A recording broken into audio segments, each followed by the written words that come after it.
Well, welcome back to another edition of This Video's Gonna Get Taken Down by the Filmmakers or Dan's Going to Jail.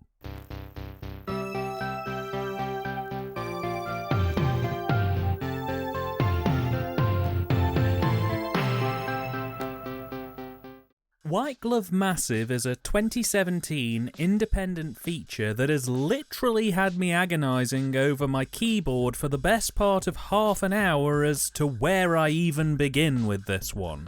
I really wasn't kidding in the pre-titles. This review is potentially going to get into some possibly litigious ground, so I want to make it very clear from the off that everything I say in this review is just my personal opinion. So, with that arse-covering exercise out of the way, hello, and White Glove Massive, a film that was first put on my radar by the same cooked and bombed thread on piss-poor British films that led me to the eye-wateringly bad Mad Cows that I covered about a year or so ago now. White Glove Massive was posted not because it was strictly a piss-poor British film, but rather because the film's cover art was so awful that most of the people in that thread felt compelled to seek the film out just to see what kind of monstrosity lay behind the artwork. But apart from a trailer on YouTube that, for some reason, is presented in 8K, the only evidence of the film's existence that the forum members were able to dig up was an Amazon listing from a third-party seller and an IMDb page. Now, I like trash as much as the next person, but a £10 gamble on a clearly homemade DVD of an indie film that has almost no online presence and was only available via a seller who hadn't made a lot of sales was more than enough to scare me off at the time, along with most of the other forum members. A few months passed and a couple of users stumped up the courage to order a copy, and the third-party seller delivered. The users even posted photos of their shiny discs. The problem was, they said they'd watch it and then feed back, and they were never seen again. So about a year goes by, and at the start of 2021, I'm doing alright for money, and I remember that weird rubbish-looking film that piqued my curiosity those many years ago. And I decided to see if it was still available. And it was. So, I bought it.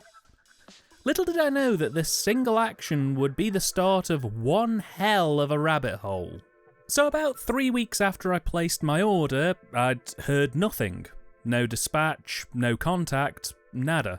So, I decided to contact the seller to say that if they'd sent it, it hadn't arrived and could I grab a replacement.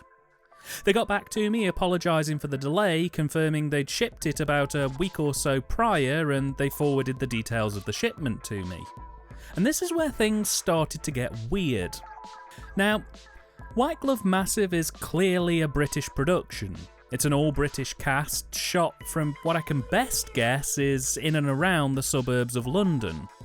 It would therefore be assumed that, given that this DVD is clearly home manufactured, that it would be coming from Britain. It is not. Instead, my copy of this British indie film was being posted from the Czech Republic via Česká pošta. At first, I thought, alright, maybe Česká pošta has a delivery base set up here in Britain. But then another 2 weeks went by, and when the package finally did arrive, it was marked with all manner of European and English customs check stickers. This thing had actually come from the Czech Republic. Somewhat confused by this, I decided to look up the distribution company, HD DVD Revived. And here's where things start to get a bit spicy. So, HD DVD Revived is an independent label aimed at keeping the VCD and HD DVD formats alive and kicking. They do this by predominantly taking SD public domain prints and upscaling them to 4K, where they then crop and sharpen them just enough that they can claim a copyright on their official release of these films. This is something anyone can do at home.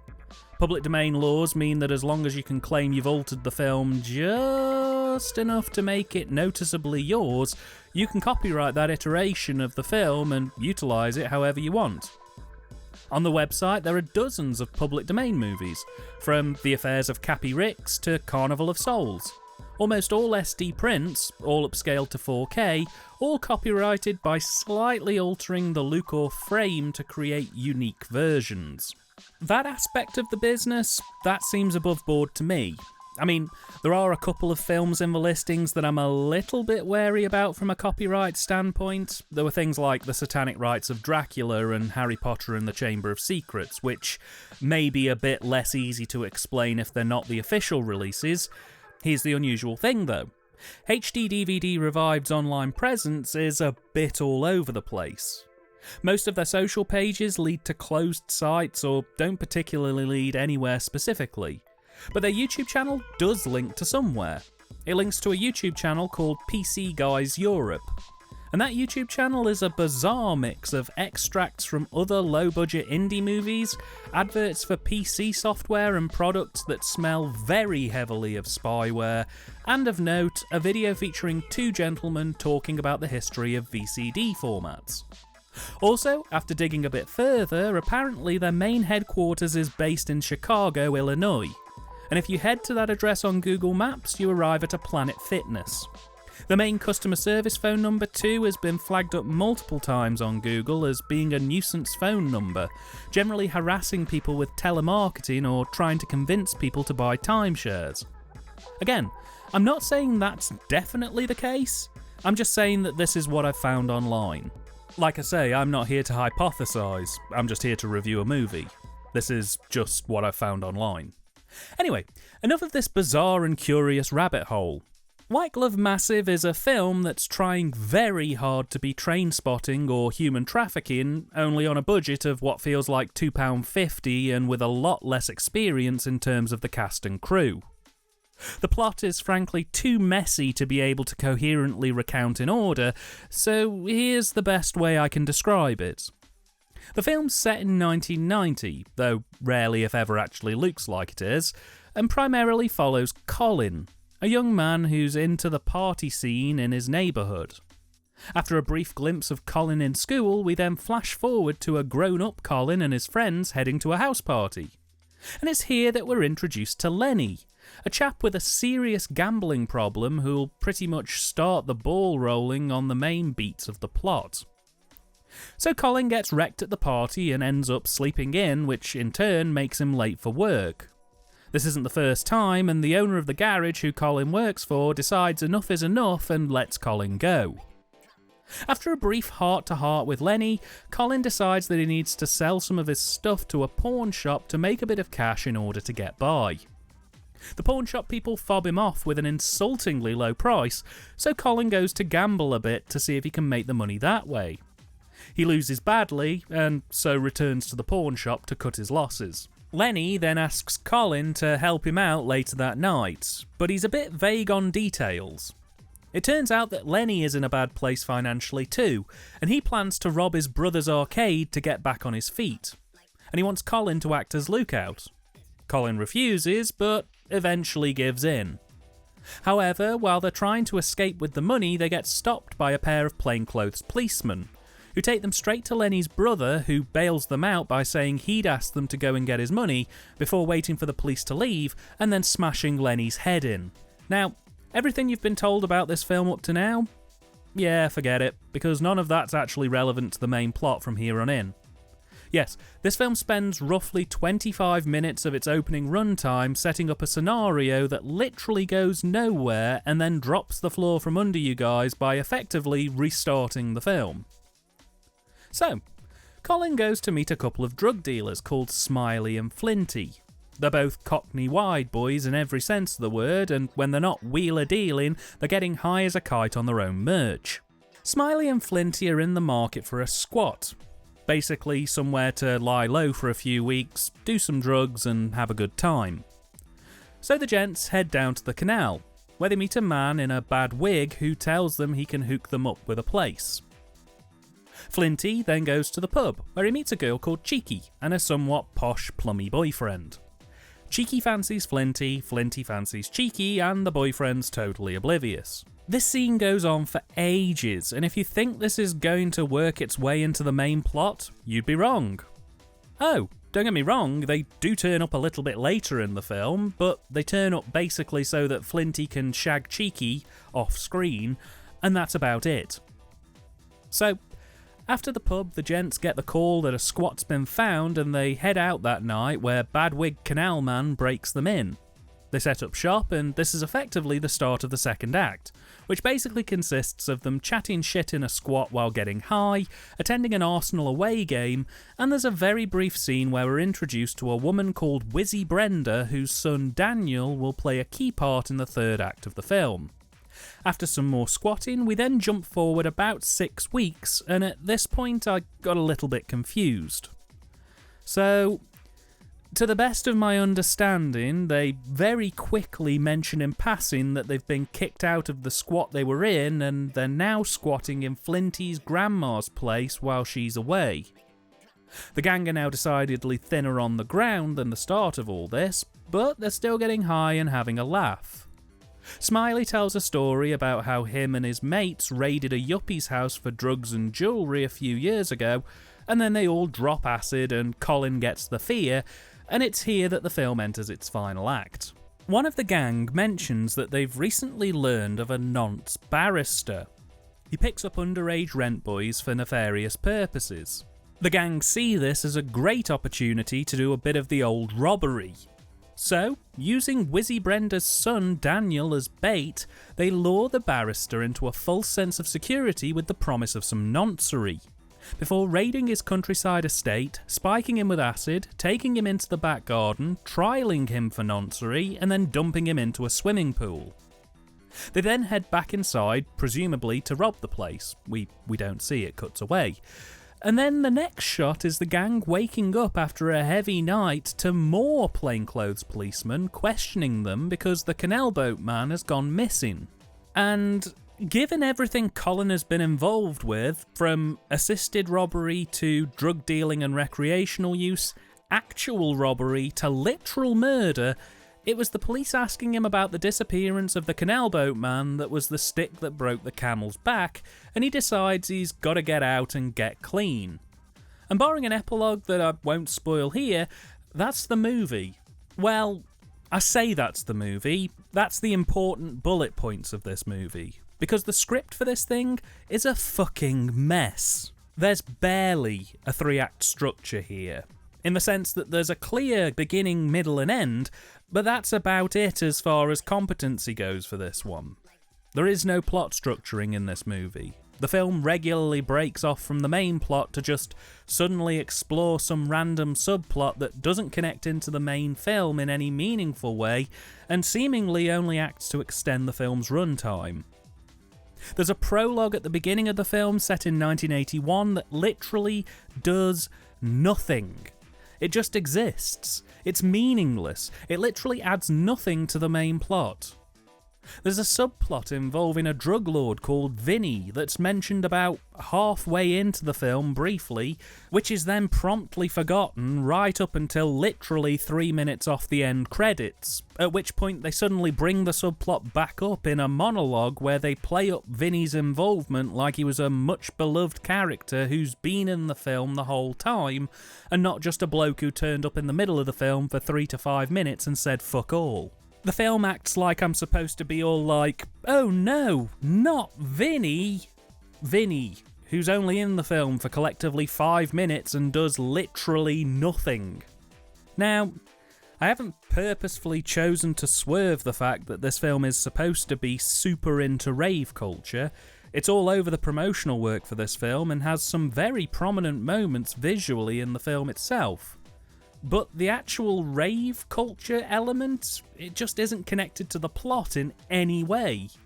Not really. There's a couple of very brief scenes set in a couple of nightclubs, and throughout they show stock footage of a rave taking place, but that's about it. Put it this way, if you cut the rave stuff out of this film, the main plot would still run seamlessly as if it had never been there. It's astounding that a film can base its core marketing stylization on something that really isn't tied to the actual plot of the film in any meaningful way.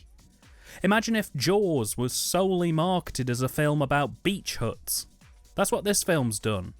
It gives the illusion of being closely tied to rave culture, but if you actually step back and look at it, the rave stuff is all rather artificial, an afterthought as far as the main plot's concerned.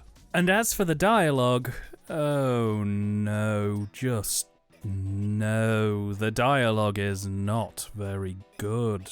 And other than Smiley, who conveniently is also one of the writers for this film, everyone's dialogue is just super rough, dry, brimming with over-explained exposition, and it's just hilariously awful in places to me. The film was written and directed by Kenneth King and Alan Wood. Alan has 1 credit, this film, and Kenneth has 2 credits, this film and a movie called Beef, spelt B33F. And, well, the plot synopsis here is something to truly behold. Magical. Controversially, I don't think the direction is awful, but the reason why I don't think it's awful is because they've made the probably wise choice to shoot this movie predominantly handheld. Shooting handheld for a film like this creates a kind of ready-made rough and ready feel, which does suit a film of this nature. But equally, it does rob this film of any kind of distinct voice or identity. It's a cheap and quick way to stop your film looking absolutely shite, but at the same time, it's such a cheap and nasty way to get results that it stops it ever actually defining itself beyond, we want to make it look rough and ready. Which is a bit of a shame. And only exacerbating that problem, I don't know what they were huffing in the edit for this one, but someone clearly left the experimental film student in the suite at one point and told them to go wild with the effects plugins. Seriously, effects are just thrown around in this film totally at random. Sometimes it'll be used purposefully to illustrate the effects of drugs, but for the most part, they just insert effects randomly. The one that sticks in my mind the most is the bit during the Yuppie raid when it randomly decides to swap to CCTV style. But apart from the fact that this is a flashback to the late 80s, back when camera quality wasn't really up to snuff, who has CCTV cameras set up in their house? Worse still, they cut away from that shot, they then cut back to it later, and the filter's gone. And this sort of crap is prominent throughout the film. They just drop whatever effects they fancy in whenever they fancy, and it's terrifically distracting and really doesn't help the film in any kind of meaningful way. Direction of the cast isn't great. I put that more down to an inexperienced cast though than an inexperienced director. They don't really utilise the spaces particularly well. The dialogue on the whole, barring Alan Wood, is stiff and awkwardly delivered, and most scenes could basically be summed up as the gang stand or sit somewhere and stay painfully still trying to get their lines out as quickly as possible. There really is just no life in this thing outside of Alan Wood, who, I've got to be honest here, feels like the only person in this who really, truly gets into his role as Smiley. He's one of the only ones who actually tries to work with his locations, and he's one of the only ones who genuinely seems to be having a ball with this production. The cine is probably about on par with the direction. On the one hand, sequences do have at least a reasonable amount of shot types within them, and they do try to keep things fairly rapid. However, the actual overall quality of the production really, really hinders the intentions of the cinematography. Actors in this film all wear really, really rubbish quality wigs, sets are often super underdressed to the point that they lose the intended purpose of the location, in particular the pawn shop scene, which should at least attempt to feel like a shop rather than what it's ended up looking like, which is just 2 blokes in bad wigs sat behind a collapsible table with a lampshade and a Bart Simpson doll on it. The squat is literally just 2 or 3 pieces of furniture, a table light and a record player. The building itself looks clean and tidy, and that's part of the problem. It's cleaner and tidier than any squat I've ever seen. And this is very much an Ed Wood type film in the sense that there are dozens, if not hundreds of examples of period inaccurate things just being used as if it was no big deal. And while this wouldn't normally be an issue, it does create massive problems with continuity and, in particular, the epilogue, where it's implied that time has passed between the police stopping Colin to ask about the canal boat man and the final scene. But the problem is, because the continuity and authenticity is so to cock, I can't tell if some time has passed means a few weeks or whether what we're seeing is supposed to be set in the modern day. It's incredibly confusing.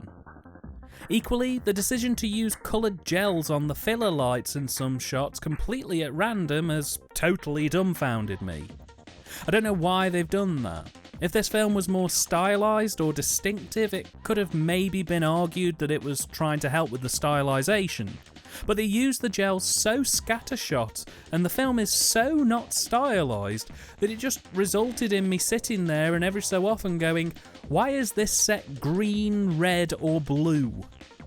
This isn't fucking Liquid Sky, it's a film about druggies squatting and getting up to bad murders.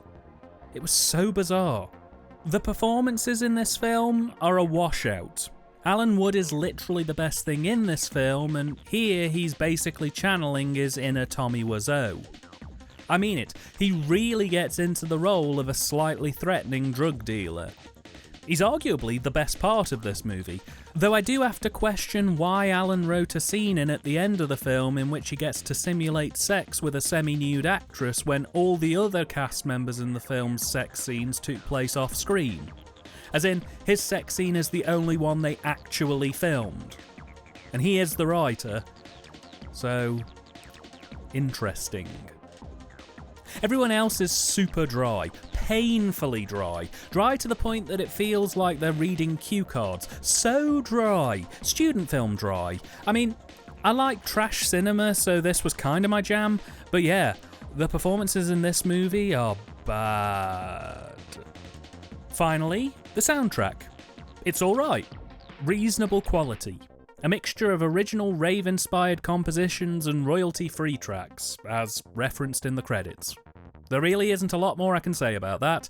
What I can say is the actual sound recording is a mixed bag. Like, the on-set audio isn't too bad for the most part, but anything that's had to be redubbed after the fact really hasn't been mixed in well. So it's all a bit up and down, honestly, and a lumpy sound edit doesn't half pull you out of the experience, ultimately. White Glove Massive was released on DVD, Blu-ray, 4K Blu-ray and HD DVD in 2018 by HD DVD Revived, and even at this point it can't escape criticism.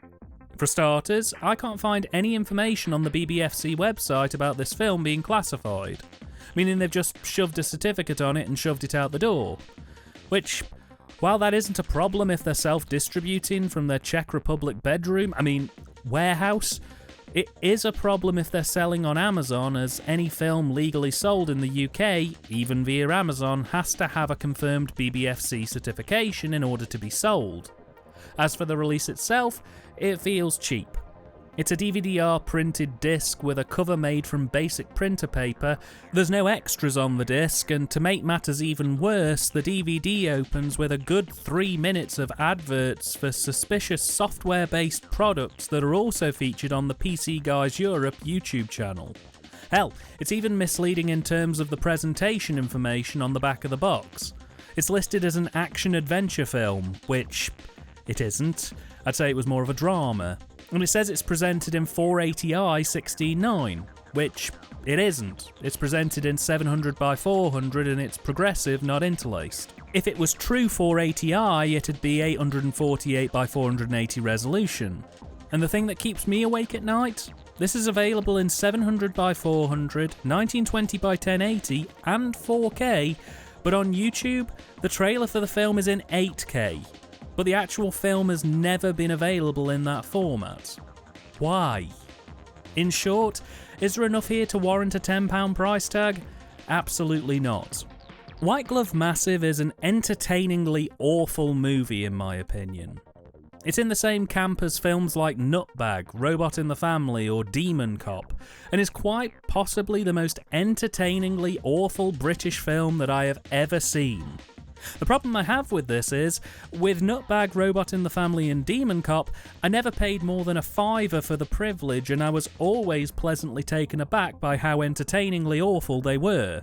This film costs about the same as most retail releases, and I knew going in it was going to be a bad time. So it kind of dampens my enthusiasm quite heavily towards it when I could just suggest you go and check out one of the many, many other good bad films that I've covered on this channel that are easily as bad, if not more awfully entertaining than this, that could cost you as low as 50p instead. If this film was a $5, I'd wholeheartedly recommend it. As it stands, it's just not worth the money. It's a funny movie, and it's definitely worth watching if you stumble on it in the wild, but at full retail cost?